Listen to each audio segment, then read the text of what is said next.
All right, we are back, and we're gonna play rapid games. We'll try to play two games, and specifically playing two main lines, opening main lines. We'll try. I mean, let's play the Sicilian. Haven't played this in the longest time. Let's play the French variation of the Sicilian. Haven't done this in the longest time as well. So here, the e5, he takes. This feels like the elephant somehow. So he plays d4, and then I think I play, if I remember, you could still take here. So takes is more like symmetrical kind of thing. Pawn takes, not f6, so maybe he's just developing. This becomes easy to play for black. I mean, this is not really the typical Sicilian lines, right? So here, because it just feels like it's pretty symmetrical. This potential here, knight c3. We could do this, even though I feel like this is not the best. He's likely to castle. So if I play here, maybe it's rook e1. Seems to be a little bit concerning. So play here. So when you play rook e1, we could just play knight c6. So he played here. We could play knight c6, supposedly. I think he might do this. He may not see... He may not like bishop g4 pinning and knight takes d4 ideas, because this would likely to... He went with bishop f4, so now I'm actually threatening to take. Knight takes d4. I wonder if he's going to go back, though. So I'm actually attacking this bishop b5. So this is actually another opportunity he could do. The idea is you pinning this knight, so when you take, you cannot take back. There's a pin here against the king. So that's one way you could deal with this. So rook e1. It doesn't necessarily stop this.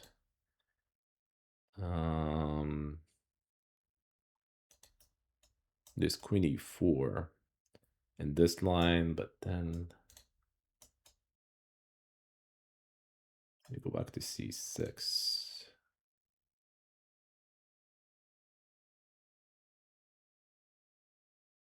So maybe there's some counterplay here, meaning that here, knight c6, knight e5. And if you go for this one, is queen takes, supposedly this. And he might look at this. Maybe this is what he's going for. Takes. Knight e6 even is a move. How about this bishop b5?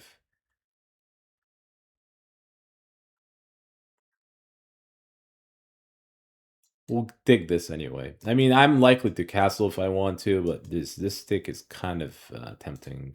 So if he's take with the queen, there's potential knight takes knight e6. So you kind of take a central pawn and you want to escape. He took with the pawn. Supposedly the idea now, which is not clear, queen e4, knight c6, bishop b5. Maybe this is what he's trying to do. But it's always good to take a central pawn. I mean, if you are able to get away with it, that's always good.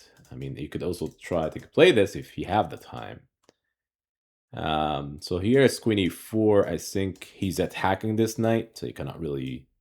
so if you take this check, attacking this knight this way, so if you move his queen takes d4. I think the idea is queen e4, check knight c6, bishop b5. And if he castles, he take on c6 with the queen, and then it becomes kind of interesting. The other alternative is just castle here, which means you're still threatening here, but he may just move the bishop away. But that kind of puts enough pressure, like queen b6. I think what he's trying to do, though, in this line, supposedly if you castle, right, he might be playing like bishop b1, not even c2, with the idea of queen b6. I don't know if queen c1 is something that he's going for, like this kind of attack on h6. Like, for example, if people are not following me, I don't think it works per se, but let's say castle. He moved out of the way to defend this, right? So castles, let's say bishop b1, queen b6, bishop, or queen c1. But the problem is always knight takes. So the idea is you want to do like queen takes here, some kind of an attack, but it doesn't really normally works in this fashion because actually you could do knight takes d4, and this is actually under attack. It's kind of weird what he's looking for. Like after here, it's clear that he's going for queen e4. If here, if castles, he may just move the bishop away, but the real problem is queen b6. I think it's probably knight e4. But then this queen takes. So this is still not clear. Maybe it's castle bishop e3. This is actually potentially the move. So he goes bishop e3 defending that way. And then queen d2. And getting this bishop takes idea. And then typically the queen will be with the bishop kind of, some kind of an attack here that he could do. I could also take though on queen e4, knight c6, bishop b5. There's maybe potential castles he could take. I may just go with knight takes. I don't think there's a knight here. We could just take bishop takes king f8. So we may just take on here. I think it's safe approach. He's gonna go for queen e4, knight b5. So supposedly knight e6 is met by this one, but I'm not even. This is actually kind of interesting tactic. Bishop g6 here, knight. That's potentially knight here, king f7 takes, queen takes. Black would still be up a pawn in this line though. After knight e6. Or I could take here and king f8. I could still play this, I'm up a pawn that way. I may just take it, try to prove that he has nothing. Sometimes you don't have to castle sometimes, so king f8. So the point is I took a pawn. Black is up a pawn. You could just castle manually. Maybe it's like some kind of g6 or g5, king g7. You may just castle that way. You may actually play bishop d6, trade, and then g6, king g7, and then you castle. With the added benefit here that you just have a pawn, and this pawn is actually passer, right? It's like this is a pass pawn. So I'm not, and I felt like this, the best idea was queen e4. Was the idea that if you go here, there's some kind of play here. Even after rook c8, there may be some potential ideas. Maybe he was kind of worried. This a7 is still hanging after rook c8, so he could still take on a7. So he got back his pawn that way. So he's looking for, this move is looking at here, rook c7. So you always have to look at what your opponent is really doing each time, each game. You cannot just skip the opponent's ideas. You're only playing with your own ideas. So my own ideas is how I could take the pawn and looking for his defense, right? So now I could play bishop d6. When you're up a material here, you just simply try to trade down as much as possible. I'm just looking at my clock. I might flag though, so that's something I need to keep an eye on. So bishop d6, if you were to trade on d6, that's good news. I'm also avoiding, this rook move. You always have to look at the back rank. This kind of back rank issues, right now is defended. So he's playing here. I suppose I could take, queen takes, and then maybe g5.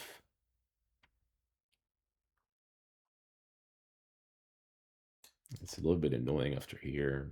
And then rook c7. I'm not sure if this is the right way, but I'm looking at my clock.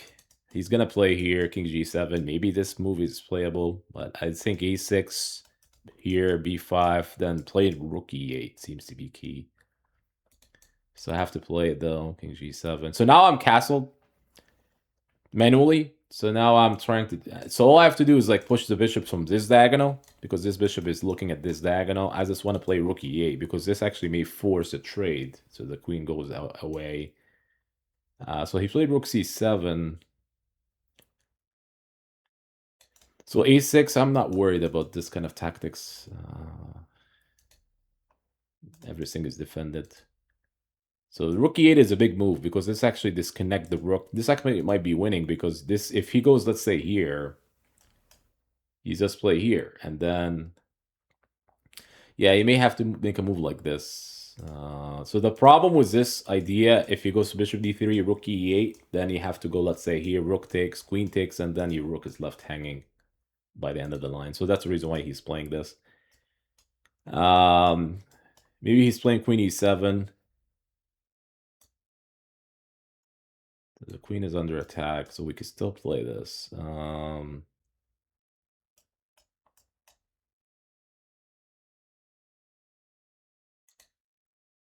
There's also this, perhaps. Let's see, which one is best? So he goes here as queen c3. I cannot take back.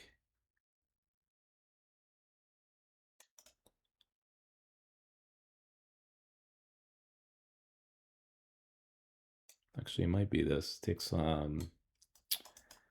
takes. If he takes here, we could take there. It should work. Let's see. If he takes here, that should be winning. I'm assuming he's gonna take the queen. Again, any kind of trade here is gonna benefit black. As long as it's like a safe trade. Okay, he took this way, but I think this is winning for black though. If he takes this way, it's gonna be up. Yeah, I could still defend. If he goes for this, I have this. So I'm up a piece here.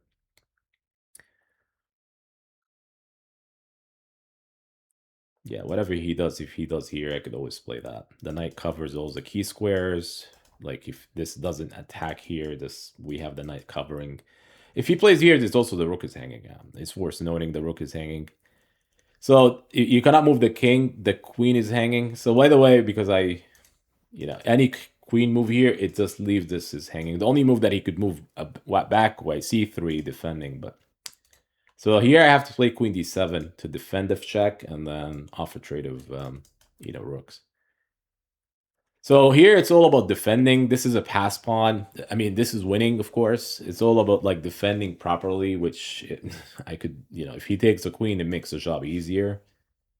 I may have to play here, just start pushing the pawn. Do a little bit of defense, if anything. So try to offer a trade of queens, maybe rook d1. Rook d1, so the pawn doesn't move. So let's say we could just push. We continue. I don't understand this move. I felt like rook d1 was needed. He's trying to play here, but not that fast, sir. So we play rook e7. We stop rook c7. That was a way to try to win. We play rook e6. We want to defend. He could take the pawn if he wants. I mean, he could take it. But maybe there's a trick. It's actually a trick here. There was a trick here. He takes. We take back the pawn. If he doesn't take, there's rook takes. So we win. I could show you guys later what I mean by this because the clock is ticking. So I play rook d6, push the pawn. I'm just maybe knight h5, knight f4, putting the knight at better squares. This is resignable. It's just like he's playing for the clock, though. He's playing for the clock only. So maybe rook d6, this kind of structure is just good enough. So rook d6, defending the pawn, and then quickly move here. Putting the knight in a better square, effectively on f4. The pawns are kind of like, not good for him. So knight f4, just continue, and then you could still push the pawn all the way to d3 maybe. So we play knight f4. We could even do rook e6 in some line. He's want to take this way. That's not going to happen. This one was now defending this one. He could check for one move, queen f6. Then this is getting easier now because I could play d3. The rook is now sitting here. So we could start pushing.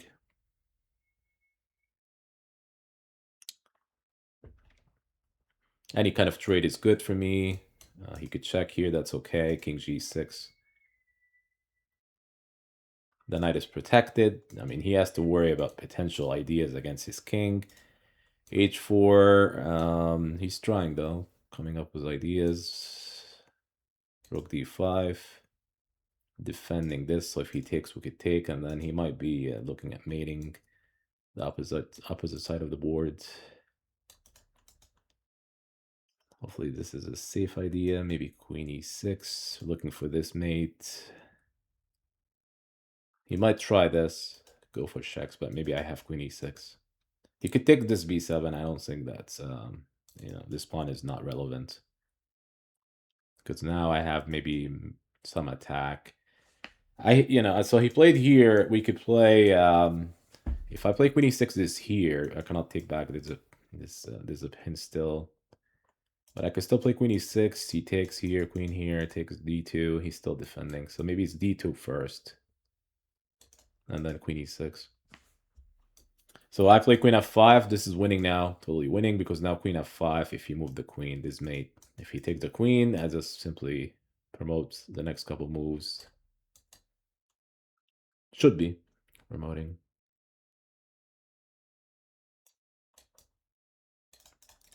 Just check. No more checks. Ah, there's queen e7.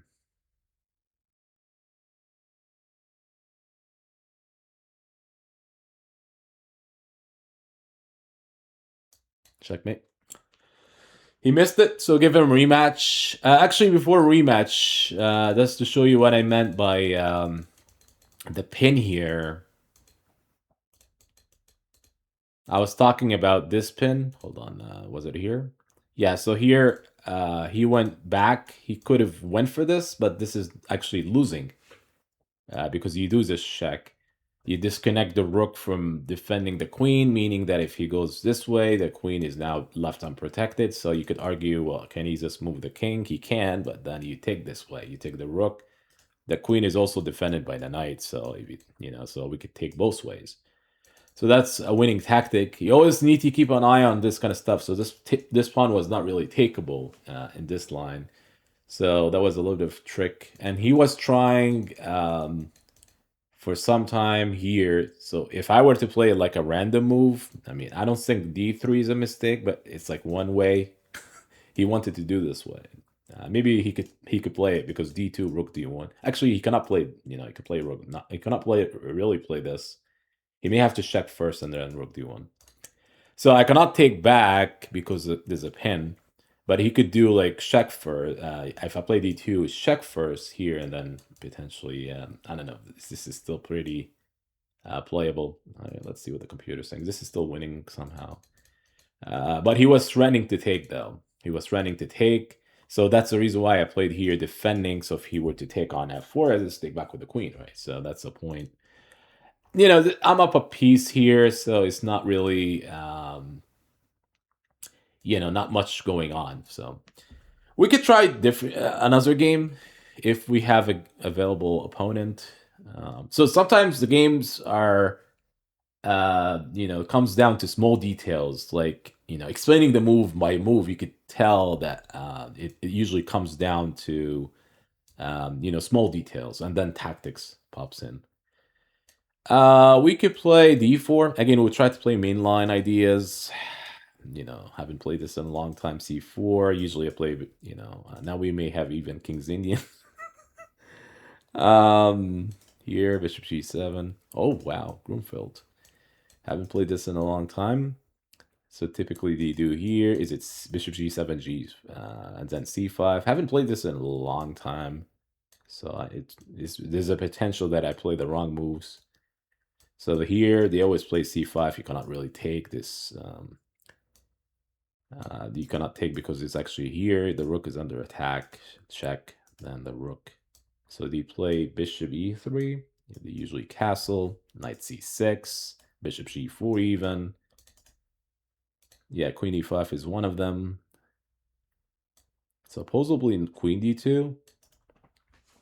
So defending this move, because he was actually attacking it. So if I were to play bishop e2, you're looking at queen takes c3, right? And that just feels like it's a free pawn. Is it bishop d3? Trying to remember. Bishop d3 maybe. Bishop d3 maybe, so he doesn't have this. He may still play it. If I play bishop e2, maybe rook d8, knight c6. He's still piling up pieces against d4. Maybe just bishop d3. It seems to be solid enough. If he takes, which he might though, this potential. You might take here, which I wonder if I played the wrong line. Because actually, if I were to castle, we have pawn takes. And then I think I lose the d4 pawn. This is what happens when you play the main lines and you don't remember it.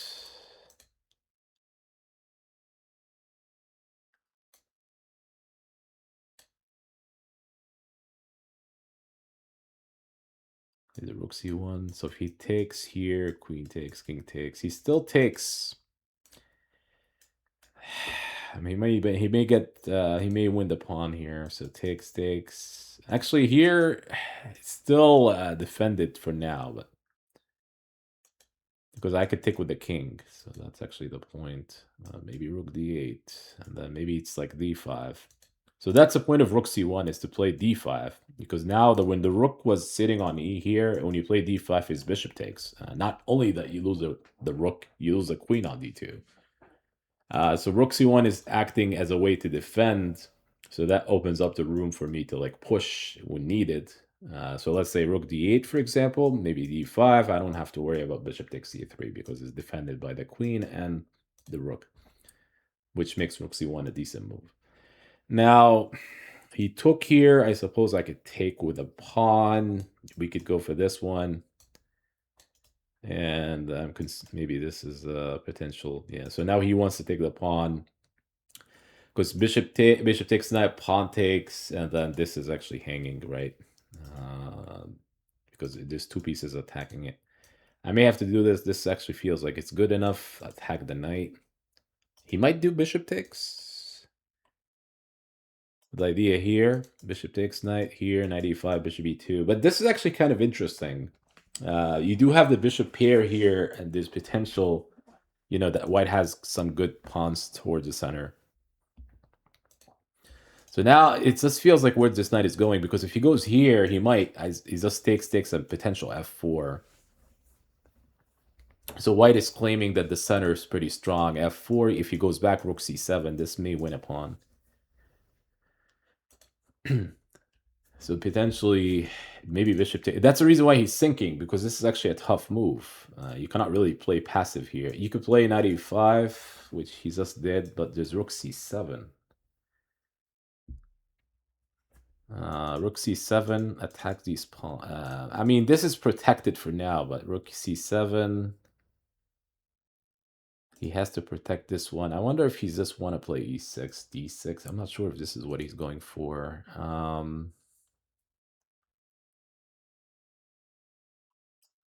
mean, I haven't played this in a long time. I mean, this may be playable for black.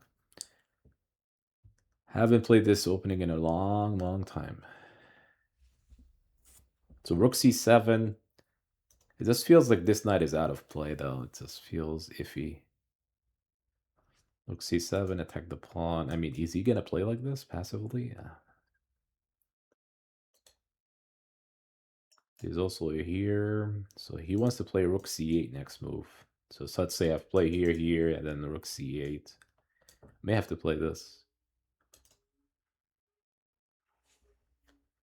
So I'm attacking here. This is actually the goal. I wonder, yeah, he took here. That's interesting. And then I have to take back. He's trying to make the room for bishop e5 in a given line. So maybe rook e8, bishop e5 idea. Not sure if I like this white-black, though. Two bishops here, open diagonals. Double pawns are not always bad here. I mean, double pawns are not always bad. So this you could be like asset. The center here looks pretty good. This 3-pawn here, but he's playing e6. This is actually kind of fun. This is kind of interesting move, and I'm not sure if it's... so let's say if I play here, he's playing rook d8 maybe. Bishop b4 or d6. It's hard to say. He wants to play bishop e5 at some given line. So what if I take king e2? This is not really This is really a way to play, but defending this, because as soon as you take here, this is actually under attack. I don't know if I need to defend this or there's also push. It's hard to say. It's hard to say. Maybe takes rook e7. Rook takes f3. Rook takes e6.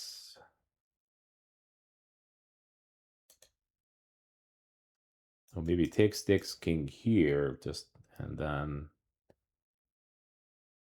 he may not have much after bishop e5. Maybe just rook e7. I think I'm gonna take though. This opens up the d file though. I mean, that's my concern. Taking here open up for the d file, but for the rook potential of the rook. But it's actually hard to say. Like, how strong is it for black? So I could play here defending f3, right?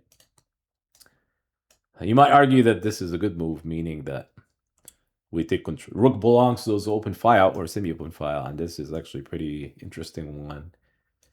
I'm just trying to make this knight as unrelevant as possible. So there's actually a point of king e2. It's maybe bishop d2 at some point. So maybe going after this knight, the idea is if it's here, then if b6, we are in a different we are in a different game here. If b6, this makes the whole thing a little bit. I mean, in some lines I could even take, but taking is maybe opposite call bishops may lead to like a draw kind of thing. I'm trying to make this piece is not really irrelevant in this game as much as possible. So let's say here he plays knight c6, which he's not going to do this. This allows rook takes b7. So he plays here, and this move is a little bit strange. Because I could actually take and then rook c1. I still have... he doesn't... I don't think he's really happy with his position, looks like. A move like this suggesting that he's not really happy. I could also play here. He doesn't have this because I may have bishop takes e7. Actually, if I play here, he's actually attacking here. So here is met by rook takes. So potentially here, rook f8, this maybe rook takes first, rook takes, and then bishop takes e7. This specific order really makes sense. So I could play rook c1, that's fine. He may still do bishop e5 though, which, oh, he does play here. That's interesting though. So I could take... And then I think the knight is back in the game, though. May have missed a small detail. Bishop here. Oh, wow. He could play knight d4. Opposite call bishops. And I don't think he's going to play rook c8, though, because this feels like major passive. Because I could take here, and if this may be kind of not that great for... I mean, I could actually consider trading. a7 is kind of in a low situation, so he might go for this one. But this one is not that clear if it's an automatic draw or anything. I can still pick up this pawn. So he played here, but I'm not think it's convincing. Because I could take on c6. He has to take with the pawn. Because here, if you take with the rook, I could trade everything and bishop takes e7. I mean, this has to be winning. It wins a pawn and also gives an outsider pass pawn, which is pretty strong. So if he takes with a pawn, which he will, I could still do this, rook e8, but then he hits this pawn. So if I could take here, maybe rook c4, with the idea as you take here. I'm just gonna take first and see what happens. Maybe rook c4, and then rook e4. Or maybe takes rook e8, rook e4, so defending the bishop. That makes sense. So now I'm actually threatening to take. There's also rook e4. I mean, don't get me wrong, rook e4 is pretty strong as well. Like, this feels like you could get the rook on e7 in some line. So this is not an easy ending for black because he do have to defend these pawns. Like for example, you don't want to do this because I'm still gonna take, right, rook here and then bishop check, and then this is not that great for black. Of course, I win the pawn, go back with check, defend. I have an outsider pass pawn. As all I have to do is like a3, defending it from the rook attacking here. So he plays here, but this is really passive. So I could play rook e4. Now that should win the pawn, or not quite. Not quite, because he has here, but I have rook e5. Bishop f8, this is really passive. Maybe rook c5, bishop f8, rook e5 is a good idea. Should win the pawn. Supposedly this is good version here. It's also stopping bishop e5. Does he has here though? Maybe this is a move. If you take rook here.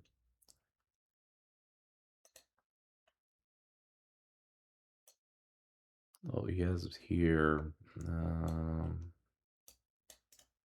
c5. He's counting on c5, defending.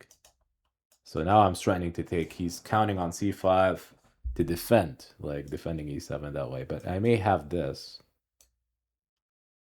So keep here c4. This is actually good. Interesting where I go. It's probably king c2. And then my argument is actually rook takes. So I could allow this pawn to move. It's okay as long as I could, guarantee to win on a7, because this is big pawn grab. This a pawn is much more stronger than c pawn, right? This is actually a lot quicker, and it could be used as a distraction for the king in some lines. So you could trade this one for that one, and eventually your king goes all the way to the other side of the board. Should we trade everything, and this should be winning for white. So this pawn is very strong to have. Should we go for rook takes on e7? Should I win this pawn at e7? So he plays here, but this he's attacking this. He's attacking that pawn. So if I go here, you want to be careful, because this allows a pass pawn here. It's equivalent to this one. So maybe just push, getting out of the way from him taking, and then we are back to the original ideas. Maybe now king c4. And then if he goes here, I could take c5. And then we are still back to this one. And if he trades everything here, that should be good for white. So I'm looking at taking c5, next move. If you notice that all my pawns are light squares, that's also except f2, which is probably not relevant, because f2 is double pawn. I mean, if I were to trade f2 for c5, that's a good situation for white. These pawns being on light squares means they are not being attacked by the bishop, right? His pawns here in dark squares, they are really, you can see that I'm going after them, whether this one or this one. So that makes this game really effectively good for, this is a good ending for white. He's thinking this is difficult situation. I mean, he just have to accept the fact that he's going to be down a pawn. Is it really, could he hold? He could try. I don't think it's holdable with the right situation. He has to play this kind of stuff, maybe like try to explore different ideas, like go to, should we trade, go for rook here.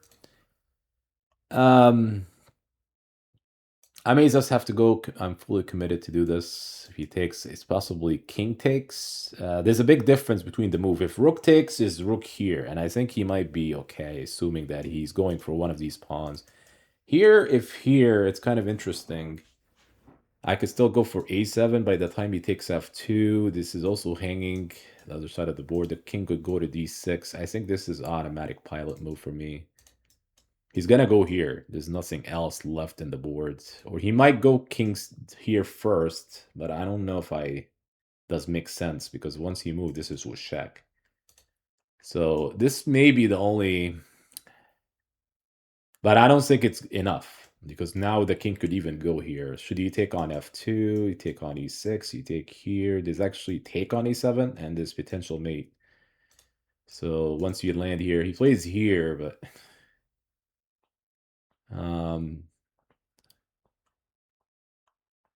so now we could play, so now he cannot really land here per se. He wants to probably play here. I don't know, it seems a little bit difficult. So if he goes here, is take. Maybe I'm coming here or trying to play here. Maybe king f6. King f6. Rook e6. So now I'm trying to play here, here. I may just start defending, that's all, like how I could properly defend.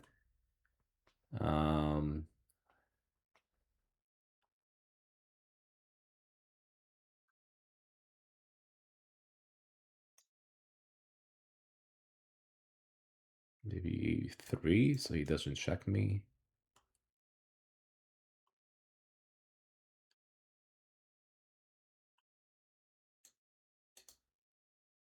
Maybe this h4 idea takes something like this, like here, here, here.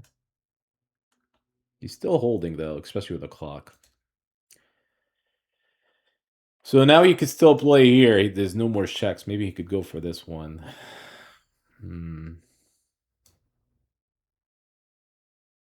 I have to do a little bit of defense. So check, he goes here, I go back, trying to defend these pawns. So this is actually a good idea by me defending that way, so he doesn't take any of these pawns. So now I could play here, supposedly. I could take takes, he goes back to rook b3, maybe this first.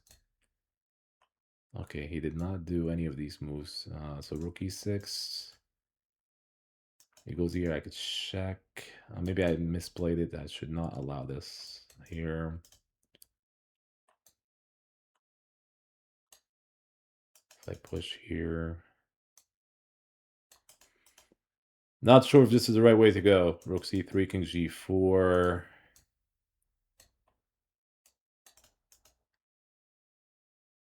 Going for this. I mean, this is gonna be bullet.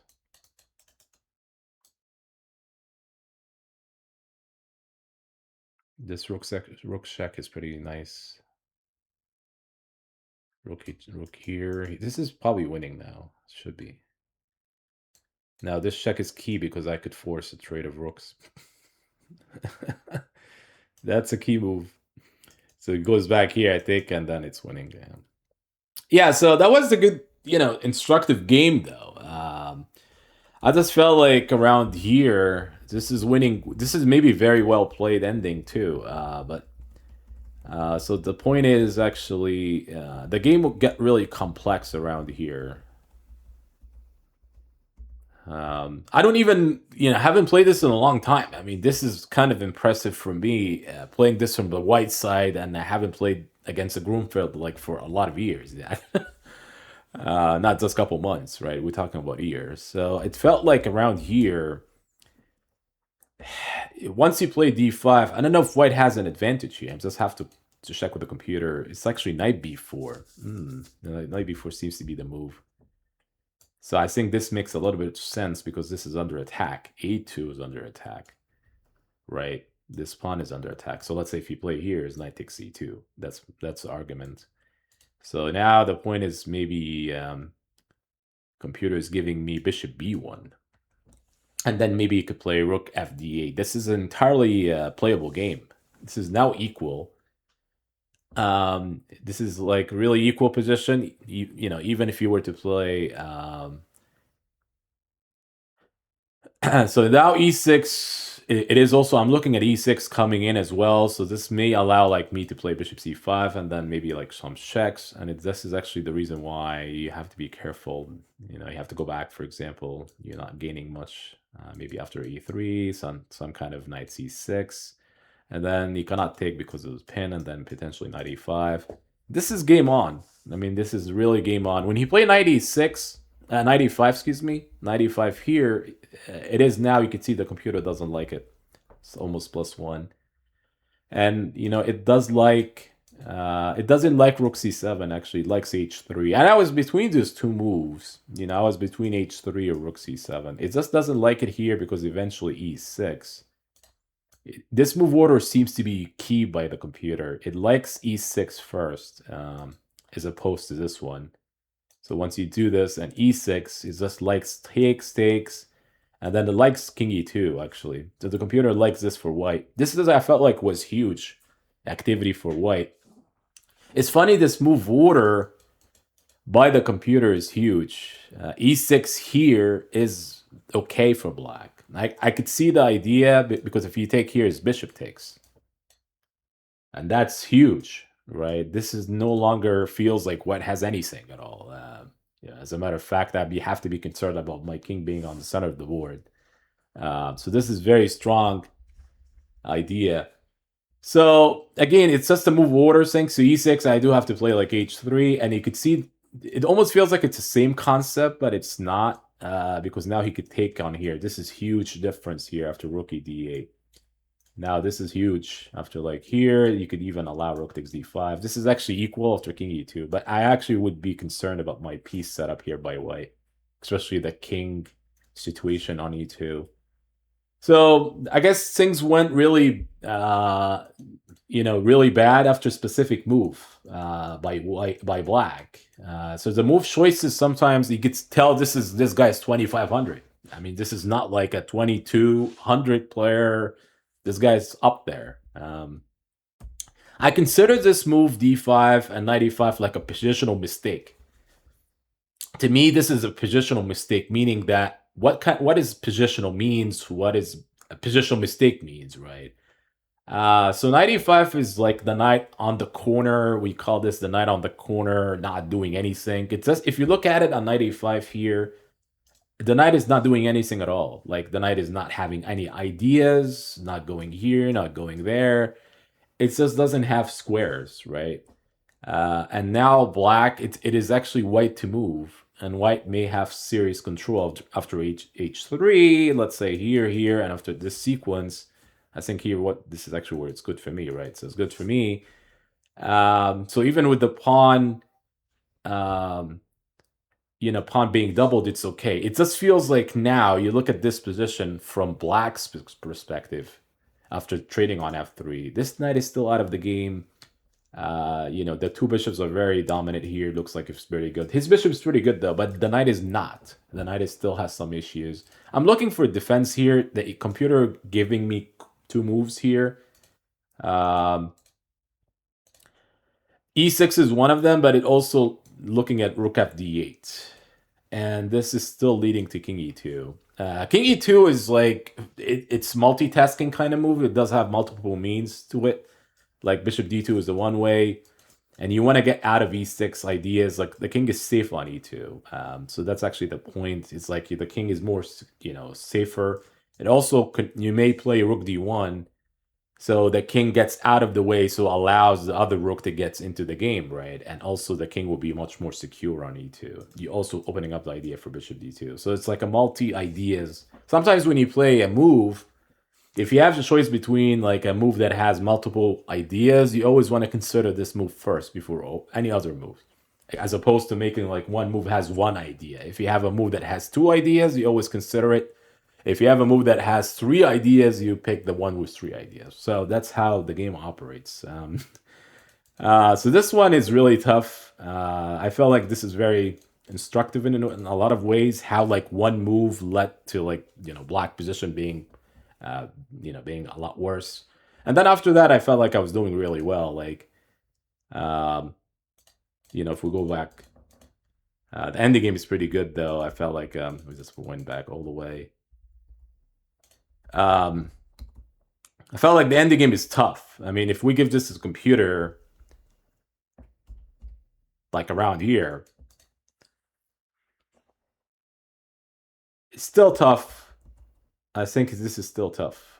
He had to do knight d4, yeah. So my concern was knight d4, only knight d4. So the point of knight d4 is actually this situation would happen. You have to sack the pawn, right? I mean, this is actually what I was looking at. King f6 and rook takes, or even f4 first, and then e5.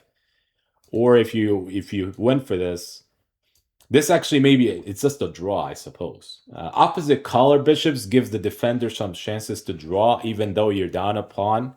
You can see the computer now feels like it's equal. And this was my concern. You cannot win the game. So f4 is an attempt. Even there, it's not really, just not really do much after like takes, bishop takes. It can still lead to the same thing that you're, take a pawn from black, but still seems equal. I'm just opening up the computer to see the eval bar, right? To see that for yourself, like how this move was really needed. When he plays rook c8, things are getting different. It went up, and then the idea is you take.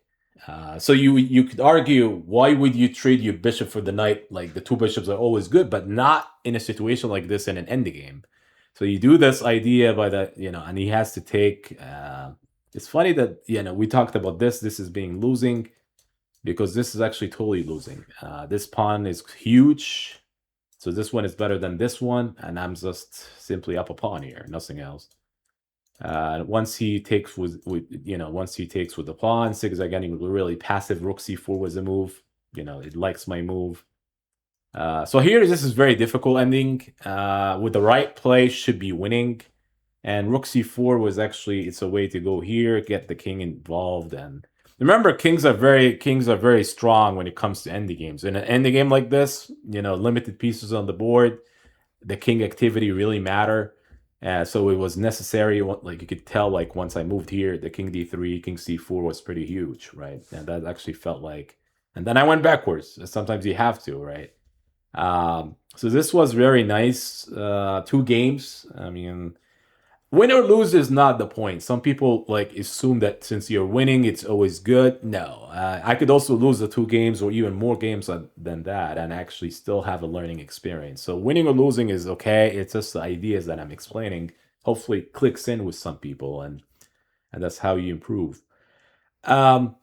So this is what we have for now. More videos are to come, and hopefully this is really instructive 2 games for you guys to keep watching and enjoy. We'll be back soon with more videos, so stay tuned, folks. Thank you for watching. Don't forget to subscribe and like if you want. It's up to you.